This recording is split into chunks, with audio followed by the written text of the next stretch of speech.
our conscience, right? It is the sense of right or wrong that we get.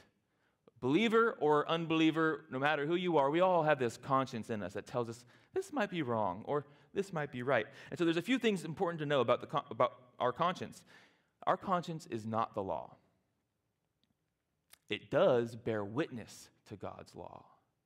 And so our conscience, that feeling that we get, that guilt, or the approval, that is not what determines what God's law is, but God has given it to us to point towards his law. And this is really important to note, because our conscience was never meant to determine what is right or wrong.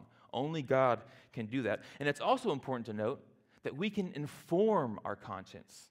This is where the knowledge that Paul is talking about comes into play. He says the more spiritual people, they have this knowledge. They've informed their conscience, and therefore their conscience is stronger. It's the weaker ones with the weak conscience that are being affected.